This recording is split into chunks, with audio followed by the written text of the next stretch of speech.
ओम शांति। आज के पावन पुण्य क्षणों में मैं आत्मा शिव पिता की स्वर्णिम छत्र छाया में बैठ योग तपस्या का अभ्यास कर रही हूँ।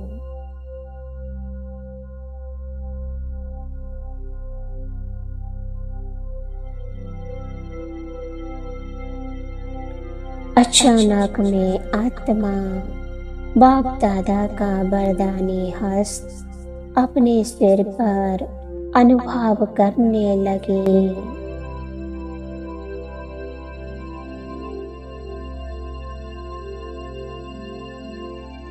बाबा मुझे सांत्वना देते हुए बोले, मीठे बच्चे निश्चिंत रहो, इस कल्याणकारी संगम योग में सबका कल्याण होना ही है।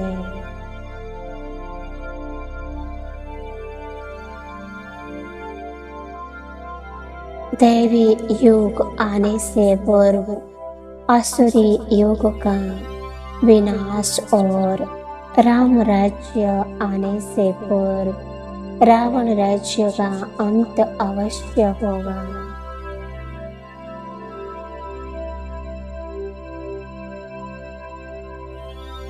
तुम अपनी स्थिति को अचल अडोल बनाने के पुरुषार्थ में व्यस्त रहो।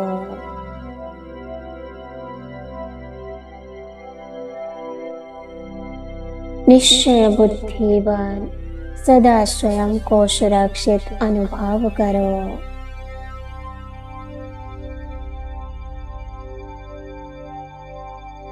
बाबा अपने आज्ञाकारी बच्चों की रक्षा के लिए सदा हाजिर है।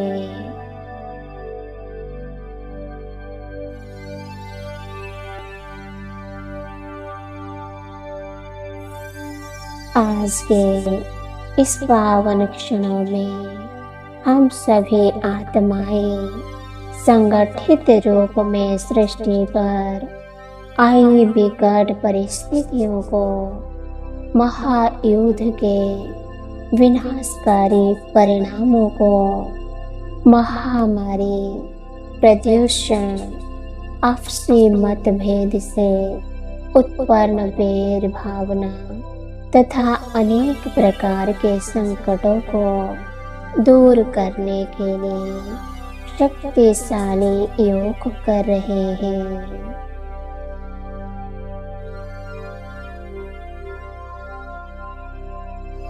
हम ईश्वर के संकट मोचन बच्चे हैं। हमें माया के प्रकंपन से सभी को रक्षा करनी है।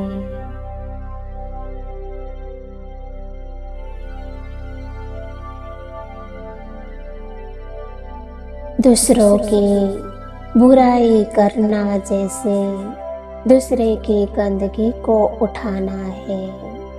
अतः बुराई को ना देख, सबकी अच्छाई ही देखे।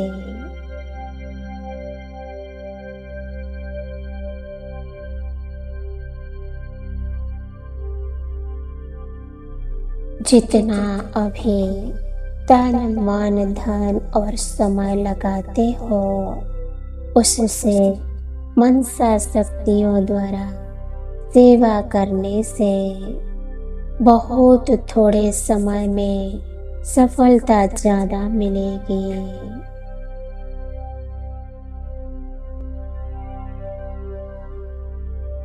जितना अभी तन मन धन और समय लगाते हो, उससे मनसा शक्तियों द्वारा सेवा करने से बहुत थोड़े समय में सफलता ज्यादा मिलेगी।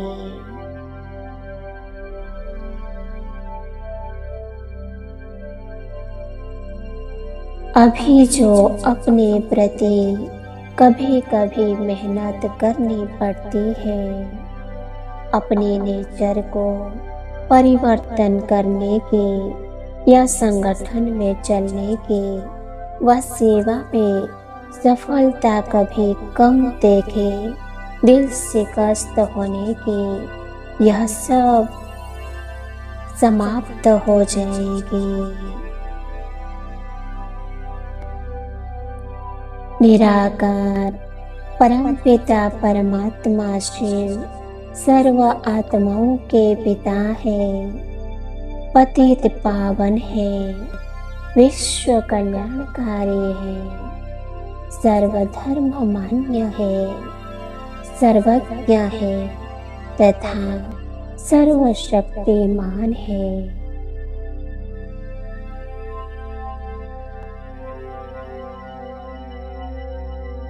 परमात्मा के अवतरण का उद्देश्य ही है पतित सृष्टि को पावन बनाना।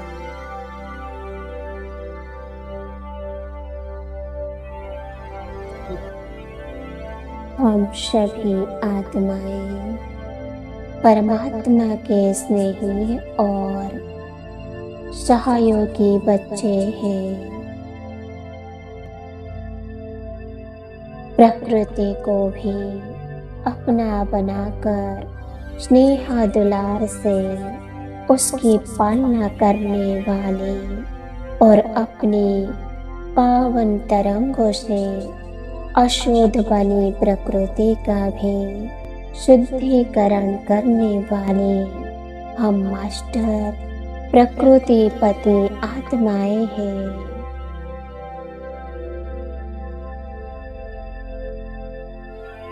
हम आत्माओं के हर पॉजिटिव या नेगेटिव संकल्प द्वारा निकलने वाले प्रकंपन प्रकृति को प्रभावित करते हैं।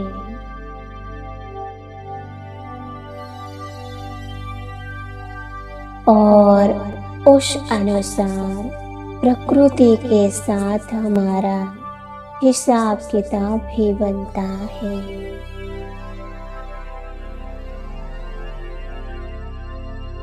आज मैं सूक्ष्म आकारे फरिश्ता रूप में प्रकृति की सैर कर रही हूँ और प्रकृति के तत्व से बातें कर रही हूँ।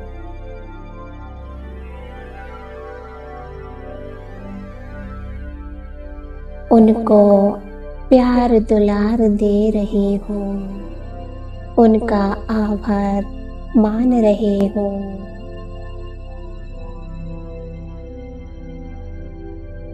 बिना प्रकृति के सहयोग के हम आत्माएं एक पल भी नहीं जी सकती।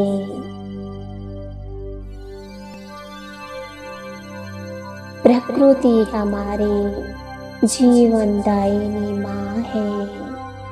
हमें प्रकृति का दिल से आभार मानना चाहिए तथा धन्यवाद करना चाहिए।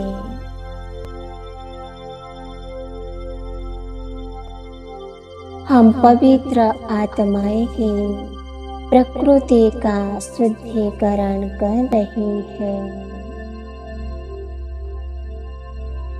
हमने ही प्रकृति का दुरुपयोग किया है, जल को दूषित किया, पशु पक्षियों को अपनी जीवा के स्वाद के खातिर बलि चढ़ाया है, वायु प्रदूषण के निमित्त बने। अब हमें अपने पापों का पश्चाताप करना होगा। तमो प्रधान प्रकृति को सतो प्रधान बनाना है।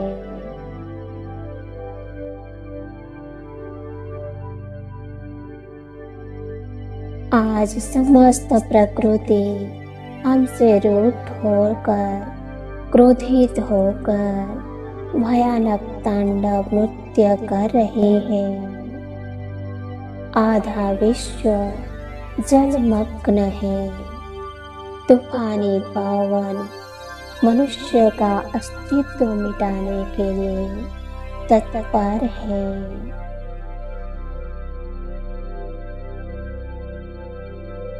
वायु प्रदूषण के कारण मनुष्य कितना दुखी और चिंतित है।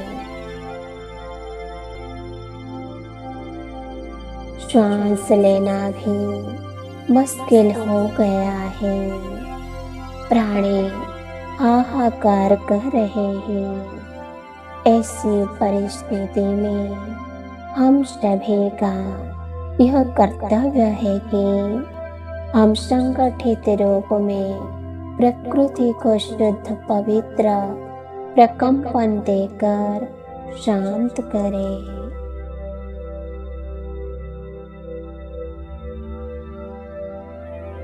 नियमित रूप से प्रकृति का शुद्धिकरण करें।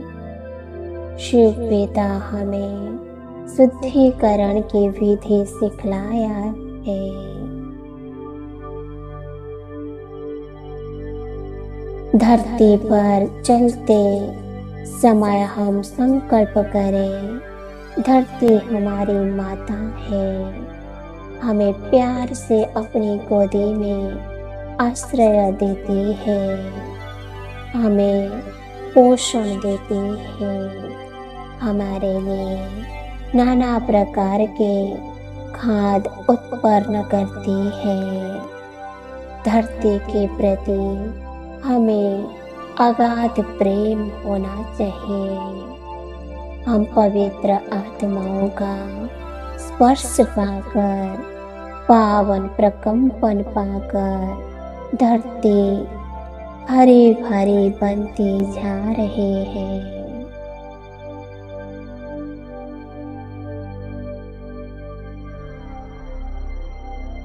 प्रकृति पति शिव पिता तथा उनकी शिव शक्ति सेना को प्रकृति दिल से धन्यवाद दे रही है।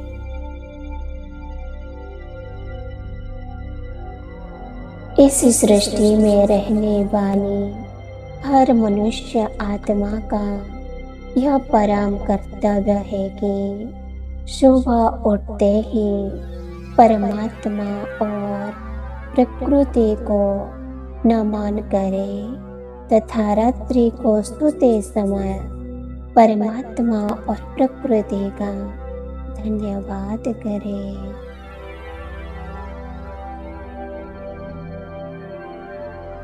ओम शांति, ओम शांति, ओम शांति।